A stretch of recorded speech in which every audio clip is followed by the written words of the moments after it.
Mga kalakbay, ganito ang buhay namin sa probinsya. Maaga nga akong nagising dahil magkakatay kami ng baboy. Ito na nga, tinatanggalan na nila kuya ng balahibo yung baboy dahil lilitsunin namin to. Dahil may party sila papay sa barangay sa mga nanalong barangay officials. So ito gagawin naming lechon. Silang dalawa yung master of lechon dito sa barangay na to mga kalakbay. Magaling maglechon to mga to.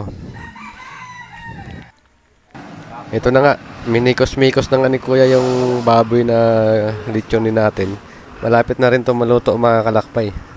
Mamula-pula to pagkaluto mga kalakbay. Tapos tingnan nyo yung tainga, tingnan nyo yung maigi. May design pa yung tainga nila mga kalakbay. Oh.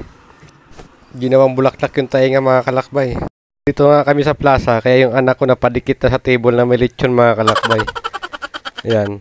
Tapos dito pala mga kalakbay, lahat ng barangay official may tigi isang lechon.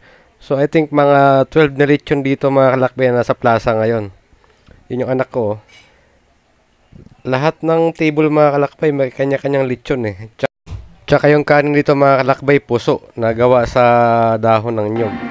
Itong lechon sa katabi namin mga kalakbay, iba naman yung kulay ng lechon nila. Hindi masyadong mapula. So depende sa nagluluto yung kulay ng lechon dito mga kalakbay. Si tatay napasayaw na nga dahil nabot na ng gabi yung party. Tapos ito yung lechon namin, kalahati ubos agad mga kalakbay. Yan si papay, kagawad dyan dito. Tapos dito mga kalakbay, kahit saan table, pwede kang tumikim ng pagkain na dala nila. Open sa lahat to. Kaya ito kasaya dito sa barangay na to. Yan yung lechon mga kalakbay na maputla. Oh. Yan. Unlike sa dala naming lechon na naubos agad yung balat.